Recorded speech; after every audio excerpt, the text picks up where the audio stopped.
정치대담 캠프대 캠프 시작하겠습니다. 더불어민주당 선대위 을지로 위원장을 맡고 계신 진성준 의원 그리고 국민의힘 최용도 의원 함께 하겠습니다. 두 분 어서 오십시오. 네, 안녕하십니까? 안녕하십니까.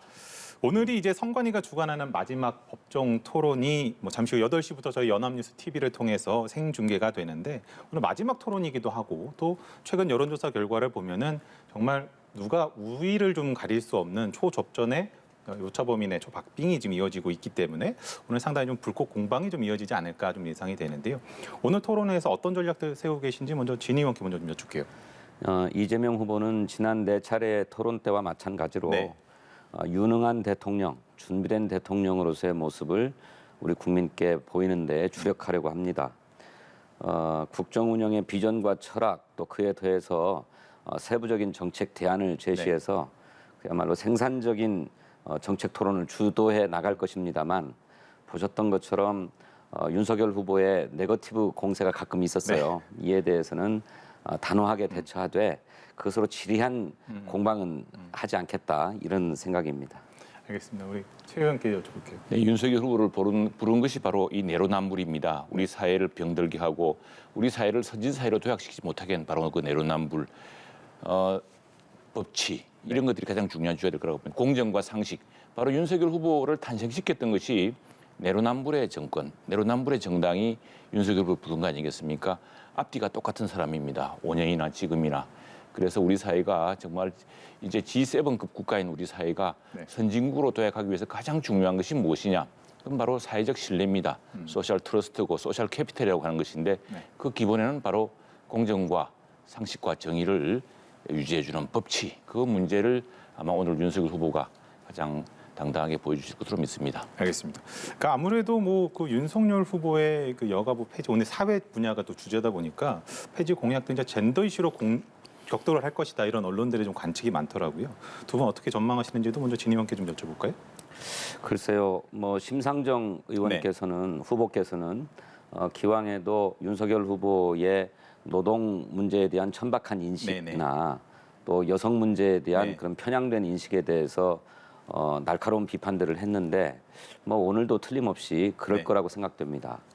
특히 오늘은 갑자기 여성 표를 의식해서인지 여성의 안전을 강화하겠다고 하면서 성범죄와 전쟁을 하겠다는 짤막한 문장을 또 올렸어요. 근데 이 문제도 다급하니까 하는 게 아니냐. 기존의 여성가족부 폐지라고 해서 20대 청년 남성들의 어필하려고 했던 선거 전략을 좀 만회하기 위해서 한 것으로 그래서 진정성을 의심받을 수 있기 때문에 그런 점들이 심상정 후보로부터 지적되지 않을까 그렇게 생각합니다. 네, 최 의원께도 여쭐게요. 네, 그 문제에서는 지금 여성들이 가장 바라는 것은 여성이 안전한 사회입니다. 보십시오. 한 남자가 자기를 만나주지 않는다고 여자 집을 찾아가서 여자 어머니를 죽이고 여자를 죽였습니다. 아주 잔인하게 죽였습니다. 그걸 변호한 사람이 누굽니까? 그게 변호될 수가 있다고 생각합니까? 그 사업, 지금 우리 여성부가 잘못한 것은요. 이런 여성 폭력의 문제, 특히 아까 그것은 이재명 후보의 조카가 했던 짓은 그것은 그냥 평범한 사람이라고 한다면은 더 심각한 문제는 이 정부 들어서 빚어졌던 두 권력자의 권력을 무기로 한 성폭력, 지속적인 성폭력에 대해서 그렇게 호소하고 했는데도 구해주지 못한 정부이고 여성부는 아무 소리 안 했습니다. 이 정당의 여성운동가 출신한 사람들도 피해 호소인이라는 세상에 듣다 보다 못한 일을 만드는 거 아니겠습니까? 역사적 피해자인 할머니들이 한 그 여성 정치인의 그 횡령 대상이 되었는데 그걸 제대로 처벌하지 못했지 않습니까? 그래서 그런 여성부, 여성의 인권에 둔감하고 정의에 둔감한 그 여성부는 바꿔야 되고 그리고 G7 국가를 다 보더라도요. 여성부를 독자적인 부처로 갖고 있는 나라는 사실 독일인데 독일은 우리랑 다릅니다. 독일은 거의 보건복지부 수준입니다. 그리고 부처 이름도 가정, 노인, 여성, 청소년부입니다. 그리고 나머지 7개 국가들에 보면은요, 부처가 있는 게 아니고 그냥 담당하는 장관급이 있습니다. 영국의 경우는 부장관급 정도인데 국제통상부 장관이 겸직하고 있습니다. 그리고 프랑스의 경우는 총리실에서 관장하고 있고 미국은 사실 미국이 주도목할 만한데 미국은 여성부가 없습니다. 그러나 각 부처에 여성을 보호하는 아주 강력한 국이 있습니다. 특히 법무부 같은 경우 미국 법무부에서는 여성폭력방지청이라는 게 있습니다. 지금 우리 윤석열 후보 약속하고 있는 이것은 정말 여성폭력에 대한 특히 여성의 가족에 대한 이런 폭력은 단호하게 처벌해야 됩니다. 그 의지는 확고하고요. 그다음에 이 여성부에 대한 이 네네. G7 국가, 우리도 G7 국가 아니겠습니까? 네. G7 국가의 사례를 참조해서 정말 여성의 복지와 또 가족의 복지를 보살필 수 있는 방식으로 아마 논의가 돼야 될 거로 생각합니다. 정리를 해보면 진 의원께서 이제 지적을 하신 부분은 너무 당일에 임박해서 메시지가 나왔다라는 부분인데 말씀은 그렇지 않습니다. 네. 미리부터 준비를 하고 있었고 그럼요. 예. 탄탄하게 준비를 했다라는 예. 설명을 지금 사실은 여성부가 너무 작아서 네. 여성부 독자적으로 할 수 있는 게 없는데 네네. 여성 폭력, 성폭력에 대한 문제라도 단호하게 했어야 되는데 그 문제도 안 했고 또 역사적 할머니 피해자들인 역사적 피해자인 할머니에 대해서도 제대로 네. 보호를 안 했고 여성부 한 게 뭐였습니까?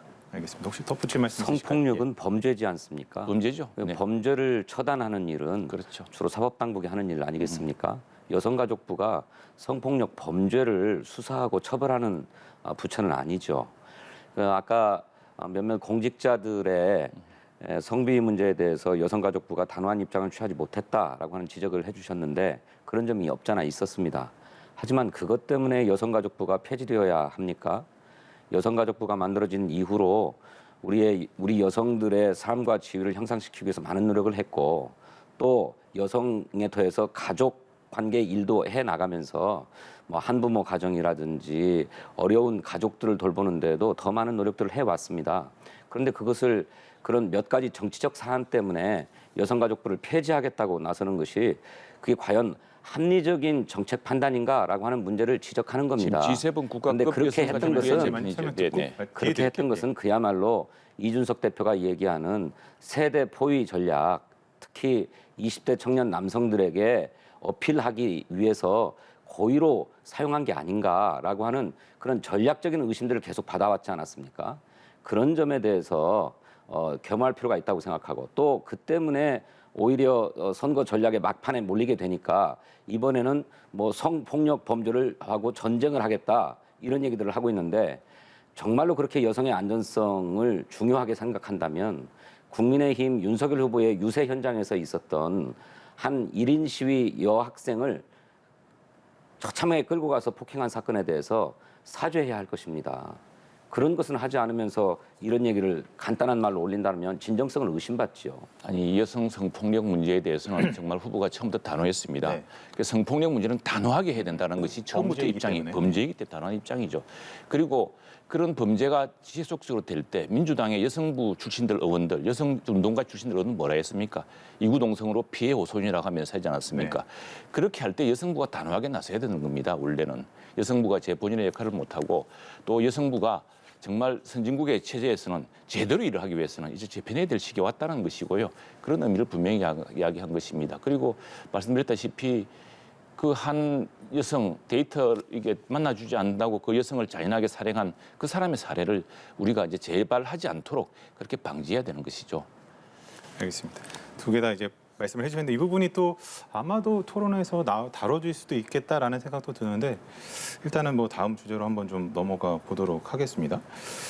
그런가 하면 사실은 오늘 이제 토론회가 그 야권 단일화가 협상이 사실상 뭐 좌초됐다라고 좀 평가가 받고 있는데 이후에 이제 윤 후보랑 안철수 후보께서 이제 처음 만나시는 자리다 보니까 이 부분에도 많이 좀 관심이 좀 되어 있단 말이에요. 그러니까 오늘 안철수 후보가 윤 후보에 대해서는 어떤 식으로 좀 공세를 펼 거라고 좀 예상을 하고 준비를 하셨어요? 그건 뭐 제가 지금 준비하는 건지 잘 모르겠는데 어제 그 안철수 후보가 아주 의미심장한 말씀하셨습니다. 안철수 후보가 가장 중요한 문제는 정권 교체다. 네. 정권이 교체되지만 정치가 교체된다고 이야기를 했습니다. 가장 우리와 정말 뜻을 같이 하는 가장 중요한 하두고 누구와도 의제를 두고 협의할 수 있다고 했습니다. 그리고 지금 선거까지 이제 9일 남았지만 사실 이전에 노무현 대통령과 정몽준 대표의 단일화를 보면은 마지막까지 어떤 반전이 있고 그렇게 했습니다. 그리고 국민의힘이나 국민의당이나 다 국민의 당입니다. 네, 그래서 국민에 의한, 국민을 위한 국민의 정부라는 큰 원칙이 이미 합의가 서 있습니다. 그 여러 가지 이제 세부적인 것들에 대해서 일종의 기세 싸움도 있고 했습니다만 이제 그런 것들이 어떤 이제 기운으로 정되지 않을까 그렇게 기대하고 있습니다. 또 그렇게 간절히 원하고 있고요. 알겠습니다. 아무래도 그러다 보니까 이제 3월 4일 사전투표 시작되기 전이면 사실 내일인데 네. 내일까지는 뭔가 있을 것 같아서 오늘 많이 좀 주목을 하고 있는 것 같아요. 민주당에서는 오늘 안철수 후보가 좀 아무래도 그 이재명 후보께서 연신 이제 같이 이제 정치 개혁을 같이 하자라고 손도 내미셨고 그런 입장이다 보니까 많이 좀 관심을 가지시는 것 같은데 오늘 좀 그 라인 뭐라 그럴까요? 좀 전선이라고 할까요? 이게 어떻게 좀 꾸려질 것으로 좀 보세요. 그거 언론이 많이 관심 갖고 있거든요. 뭐 인위적으로 그렇게 구성되는 것은 아닐 거라고 생각합니다. 또 오늘 주제가 네. 사회 분야이기 때문에 네. 정치 분야의 후보 단일화 이슈라든지 또 그런 것들이 논의되기는 어려운 환경이라고 생각합니다. 네. 근데 다만 안철수 후보는 기왕의 텔레비전 토론 과정에서 네.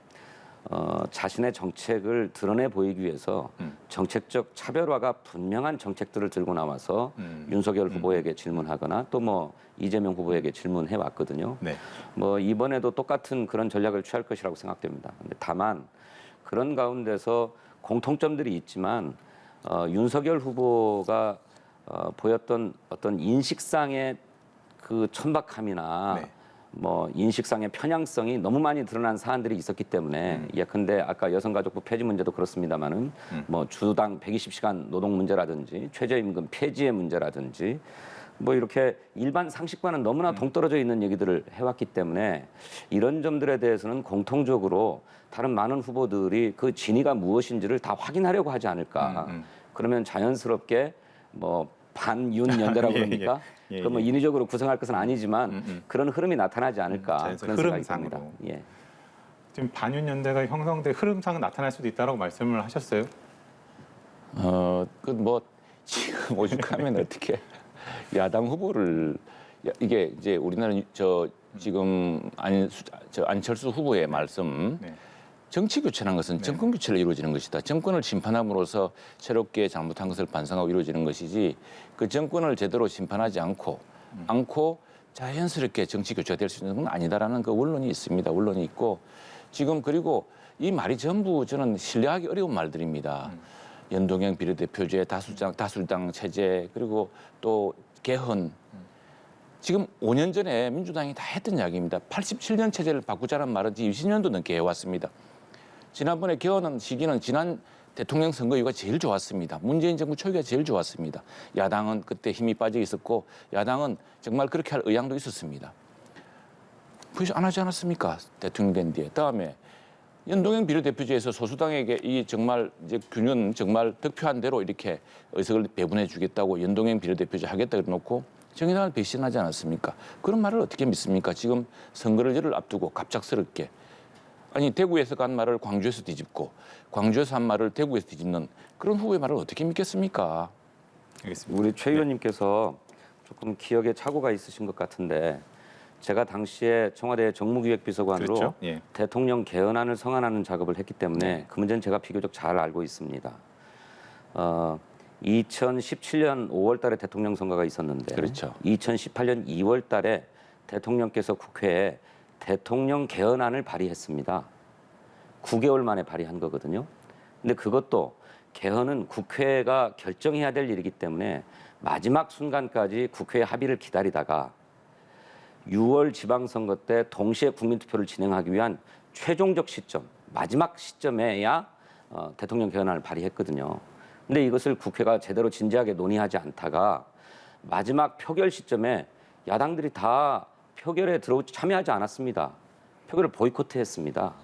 그래가지고 민주당 국회의원 114분만 참여를 해서 투표 불성립으로 개헌이 좌절된 적이 있습니다. 야당의 책임입니다.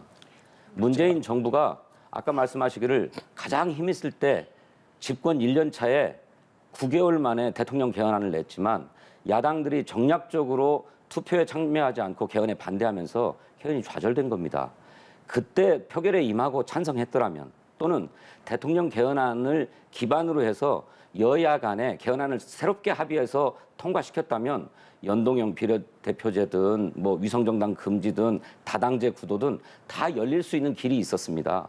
그걸 걷어찼던 게 야당입니다. 저도 네, 알고 있습니다. 저도 지금 당시에 국회 개헌특위위원장이 예. 이주영 국회 나중에 기준 국회 부의장이 되고 네. 제 지역구의 전임 국회의원이셨습니다. 굉장히 합리적이신 분이고 정말 개헌론자셨습니다. 그분이 그렇게 해지도 한 적이 없고요. 당시에 국회 개헌 특위를 했던 간사가 민주당 이제 다수당이었으니까 그 간사가 있었고 제가 듣기로는 이 개헌은 국회에서 이루어져야 되는 겁니다. 네. 대통령은 대통령이 원하는 정말 권력을 분점할 그런 진정한 개헌안에 대한 야당의 의구심이 있었던 것이고 야당은 그런 개헌안을 바랬지만 여당이 응하지 않았던 겁니다. 그런 것들 때문에 이루어졌던 것이고 만일 지금 하는 것처럼 국회에게 정말 많은 그 권능을 부여하고 지금 우리 대통령제는요 세상에 없는 대통령제입니다. 미국 대통령도 이렇지는 않습니다. 미국 대통령도 국회 통제를 받게 돼 있습니다. 근데 우리는 뭐 거의 제왕적입니다. 그런 문제에 대해서 국회가 거절할 리가 없고요. 자, 개헌한다고는 했지만 실제로 어떤 개헌안을 대통령이 제안했느냐 그게 중요한 문제였고 거기에 대해서 저는 당시에 그 이주영 국회 부의장 그 개헌특위 위원장에게 당시 내막을 많이 듣기도 했고 그렇게 좀 추진하라고 했지만 여당이 워낙 이 문제에 대해서 자신들의 입장 자신들이 이루고 싶은 개헌이 있었기 때문에 그 개헌안을 진행시킬 수 없었다는 이야기를 들었습니다. 야당이 당시에 주장했던 권력 구조 문제가 뭐였습니까? 제가 알기로는 권력 구조 문제와 관련된 여야 간의 대립이 가장 컸지 국민의 기본권을 확장하는 문제라든지 지방자치를 확장하는 문제라든지 뭐 이런 것들은 대체로 다 합의돼 있었던 그렇습니다. 것이라고 들었습니다. 바로 권력 구조가 제일 중요한 권력 문제였죠. 구조 문제였잖아요. 지금처럼 권력을 나누려고 했던 것인가? 그게 대한 진위성이 있는 것이죠. 그래서 야당은 의원 내각제 또는 의원 집정부제를 주장했던 것 아닙니까? 오늘 그런데 개헌이랑 상관이 없기 그것이 때문에 합의가 안 여기까지만 되어서 듣고 다음으로 갈게요. 대통령이 국민 다수가 원하는 대통령 4년 중임제 그리고 결선 투표제를 도입한 개헌안을 발의하지 않았습니까? 그렇다면 왜 그것에 당당하게 표결에 임해서 부결시키지 않고 투표를 보이콧했습니까? 알겠습니다. 진위는 여기까지 듣고 그 문제는 당시에 개헌특위 위원장의 이야기를 정을 한번 들어봐야 될 필요가 있고요. 네. 그 문제에 대해서는 진정으로 그게 여당 그리고 대통령 초기에 원하는 그런 개헌안, 진정으로 그 알겠습니다. 국회 개헌선을 위해서도 필요한 200석이 보여지는 필요한 거 상황과 아니에요? 내막이 180석이 있었다 필요한 뭐 거 이런 또 아니겠습니까? 그러니까 왜 설명이 표결에 참여하지 않으시냐고요? 왜 보이콧했습니까? 왜 보이콧을 하겠습니까? 헌법이 정하고 있는 절차 아니 아닙니까? 국회에서 합의가 이루어져야 되는 것이죠. 최 의원님, 진 의원님 오늘 그렇지 아니, 않습니까? 대통령의 개헌안은 사회부냐고. 대통령이 헌법상 아니 대통령의 헌법안을 개헌 이게 발의할 수 있는 지금 권한이 문제는 있어요. 뭡니까? 지금 그 헌법에 지금 문제는 처리하도록 돼 있지 않습니까? 60일 이내에 국회가 표결하도록 돼 있지 대통령이 않습니까? 자기가 원하는 말씀을 개헌안 대로 듣고 되는 게 아니지 않습니까? 다음은 정말 넘어가야 됩니다. 분권형 개헌이가 중요한 게 아니겠죠. 알겠습니다. 이 그건 또 부분까지 역사가 또 밝혀낼 네, 것이니까 여기까지만 뒤에 듣고요. 동의하시죠. 이제 그거를 한번 좀 여쭤보고 싶어요. 저희 마지막 질문이 되지 않을까 싶은데 그 오늘 이제 김동연 후보가 그 이재명 후보에 위해서 이제 신발끈을 묶겠다 이렇게 말씀을 하셨어요. 네. 이번에 좀 남은 기간 어떤 박빙이다 보니까 표심에 어떤 영향을 줄 것으로 좀 예상을 하고 계신지 듣고 싶거든요. 예, 뭐 상당한 영향이 있을 거라고 판단하고 있고 또 기대도 하고 네. 있는 게 사실입니다. 양당이나 양 후보에 대해서 마음을 열지 못하는 네. 부동층 유권자 네. 또 중도층의 유권자들이 아직 남아 계신데 이분들에게 선거를 한 번 더 생각하고 또 후보들에 대해서 한 번 더 생각할 계기를 충분히 주었다. 그런데 그 양 후보를 거세게 비판했던 김동연 후보가 결국 정치 교체와 정치 개혁을 위해서 이재명 후보와 함께 손을 잡고 통합 정부를 구성하고 정치 개혁에 나선 것을 보면 결국 정치 개혁을 실현하려면 이재명 후보의 손을 들어줘야 되는 게 아니냐라는 판단을 하시게끔 하는 그런 아주 중요한 계기가 될 것이라고 생각합니다. 김동연 후보 같은 경우에 상당히 현 정부에 좀 비판적인 시각을 갖고 있었던 분인데 이재명 후보와 손을 잡았단 말이죠. 국민의힘 입장에서는 조금은 아프게 다가올 것도 같아요. 뭐 그렇지 않습니다. 네. 왜냐하면은 원래 그쪽 출신이라고 생각했기 때문이었고 다만 그 기득권과 약탈의 나라를 기회와 공정의 나라로 바꾸겠다고 신당을 창당했을 때 정말 새로운 각성이 있는 것이구나. 그렇다면은 우리 윤석열 후보라든가 최재형 전 감사원장과 어떤 교감할 수 있는 정말 정치를 하면 교체를 할 수 있는 분일 수도 있겠구나 생각을 했습니다만 그래서 지금 뭐 정말 그렇습니까? 기득권과 약탈의 나라, 기회와의 공정한 나라로 바꾸는 방향을 택하신 건지 국민들이 묻게 될 것입니다. 또 하나는 이제 다른 정당입니다. 심상정 후보라든가 국민의당이 볼 때는 딱하죠. 이게 뭐 정말 그 통합 정치를 하고 하렸으면은 국민의 계속 그렇게 심상정의 나라 또는 안철수의 나라를 같이 꿈꾸다 했다가 그게 안 되니까 갑자기 알겠습니다. 여기 아무래도 최 의원님이 살짝 길게 말씀하시나 20초 정도만 진 의원님 말씀. 윤석열 후보가 문재인 정부의 검찰총장 출신 아닙니까? 네. 최재형 전 감사원장도 마찬가지로 문재인 정부의 감사원장 출신입니다. 그렇게 따지면 그런 분들이 야당의 대통령 후보로 나와서 정치 교체, 정권 교체가 라고 부를 수 있는 겁니까? 알겠습니다. 오늘 아니죠. 그건 다르죠. 그거는 공정과 정의와 상식을 원래 문재인 대통령은 요구하지 않았습니까? 그대로 한 것이죠. 알겠습니다. 여기서 이제 마무리를 하고요. 이제 뭐 10분 정도 남았습니다. 예, TV 토론에서 마지막 TV 토론에서 후보들이 어떤 좀 전략으로 멋진 모습들 보여줄지 한번 좀 기대를 해보도록 하겠습니다. 오늘 캠프 대 캠프 여기서 마무리하겠습니다. 두 분 수고하셨습니다. 네, 감사합니다. 감사합니다.